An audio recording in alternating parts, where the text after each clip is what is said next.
And hello again, and here we are out of my drive for the next episode about my Z1000A1 project. And as you can see, I've got the frame back from Jeff's workshop, where we've added a little bit more bracing to the frame. And what we've done is added a brace here on the down tubes, low down, and also some bracing around here on the top tubes. It's not a lot, but at least it's something, and you know, it will handle a bit better than a standard bike would do without that bracing. So what's next then? Well, I guess I could now take this frame to be powder coated, but I'm not going to, because at the moment I have no spare space anywhere where a powder coated frame can live safely without being knocked or damaged for the next few months, until of course the build can begin in earnest. So for the time being, I'll have to find somewhere to put this, perhaps at the back of the garage, perhaps somewhere in my conservatory, because at the moment there's no space anywhere, until I get a bit more space to begin the build in earnest. And so some good news is that I've got my barrel back from the local machine shop, where they bored out the cylinders by 1mm to suit my new pistons that are going to go in the engine. So what I've been doing for the last few hours, and it is hours, is slowly scraping off the old gasket off this surface here, and my god, it is slow. It's really tough and really boring. I have got a sort of proper gasket removing tool here, but it doesn't work too well. I think it's made for cars, which are a lot bigger. So I've been resorting to using a blade from a Stanley knife. And what you do is you don't sort of go into it slicing things, because you tend to dig into the aluminium, and that's not good. So instead, what I'm doing is scraping it off slowly by keeping the blade at about 90 degrees to the surface like this. And it's just slow work. As I say, I've been on this now for about 2 or 3 hours. I've done most of it, but there's still a fair bit to go.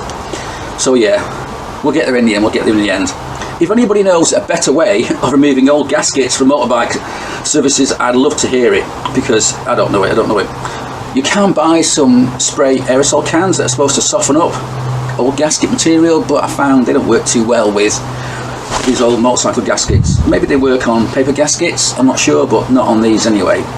So if anybody out there has a better solution, then I'd love to hear it, because this is really hard work and I'm getting really bored of it.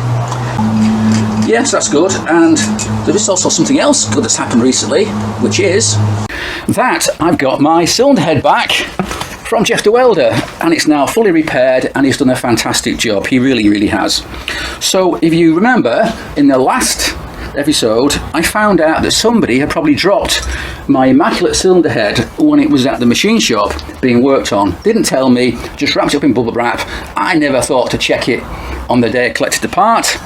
It was only later on, when I unwrapped it, that I realised something bad had happened, and I'd had 5 fins broken on the cylinder head. So oh god, what a nightmare, because I bought this cylinder head at quite an expensive price, because it was mint, because it had immaculate fins with none broken. So what we did in the end was I took it to my friend Jeff the welder, and he spent all morning, one morning, repairing the damage, and he did a fantastic job. In fact, I'll show you some photographs now of how it looked before and how it looks now. And as you can see, as I say, he did a fantastic job. And what he had to do at times was cut off a perfectly good fin just to access the broken fins below. He then had to make a repair piece, weld it in place, then weld back on the piece he just cut off. And he did that several times, because he had 5 broken fins to deal with. But now it's all done. There was a little bit of detail we had to go back to, because there's a recess here where the cylinder head bolts go, and there was a bit of weld had gone on there, so we had to put this on the miller at Jeff's workshop, and he cut that back just perfectly. So now this cylinder head can go to cam coat to be coated the same way as the rest of the engine cases in silver. That can go when I finish working on the barrel, which will be black. I think I might get that done in powder coat. And right now, in fact, I have got some parts at cam coat being coated, in particular the swing arm. And the swing arm is being powder coated black, the same way as the rest of the frame will be black, except for 2 small areas of that swing arm. They're being left bare.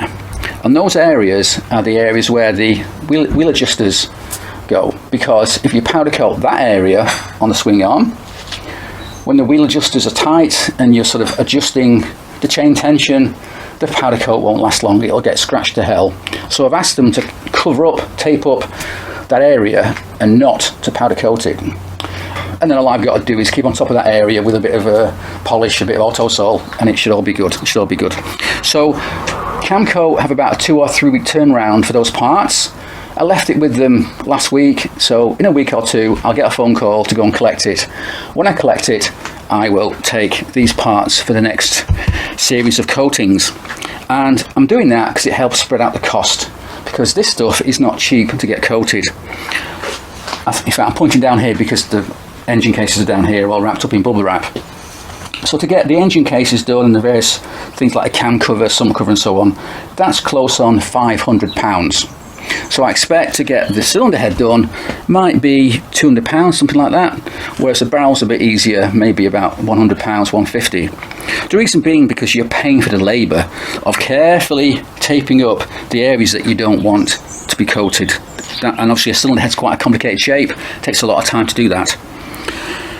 So it helps me to spread the cost out over several months to do one part at a time, and that's fine. I mean, there's no rush for it because the Z1000A1 project is the last in the queue of projects that I'm working on at the moment. My main interest, or my main push at the moment, is to get the work done on the Mark II project, which is now out on the drive. I also need to do a bit more work on my 1170. Later on, perhaps later on this year, towards the end of the year, we might start doing some work on the engine for the Z650 here, and not forgetting of course my red and white Guzzi here, which needs a bit more work on the wiring, on the charging system. So the Z1000A1 will be at the end of that queue of projects. But it's not like I'm not working on it, because I'm still buying parts, I'm still thinking about things, I'm still getting things repaired. And recently I got lucky because I managed to find a really good pair of cams for the engine, something I was lacking, and I've been looking for quite a long time, but I finally found a pair, bought it, they've arrived, they look fantastic. So they're all carefully wrapped up now in bubble wrap and in storage, along with lots of other parts in the back of my conservatory. And I must say, it is a lot of parts, the boxes and boxes and boxes. You wouldn't believe how many parts there are on a motorbike. Yeah, so the Z1000A1 project is slowing down a bit, but it's still moving forward even at a slow pace. So we'll continue the video when I get the swing arm back, and when hopefully I've got the cylinder head back and the barrel back. At which point what I might do is sort of loosely assemble the whole engine just to see how it looks, because I've not seen it yet. It won't have any internals of course, no crank, no pistons, nothing, but at least I can stand back and go, oh yes, I like the way the engine looks.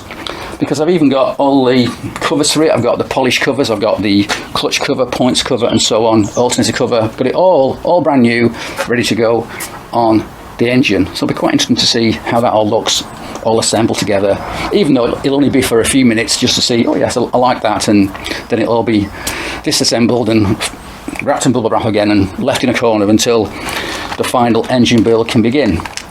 And that might be quite a long time, because my engine builder, my friend Les, who's currently working on my Mark II engine, in fact it's all finished, we're just waiting for the head to come back from a tuner.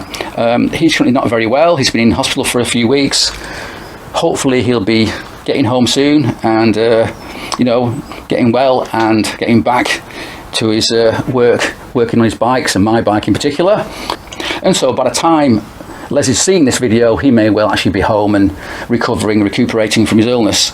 So hopefully, fingers crossed, you know, he'll be back in his workshop in no time. So yeah, we'll carry on when I get these parts back from Camcoat, and then we'll see what else we can work on.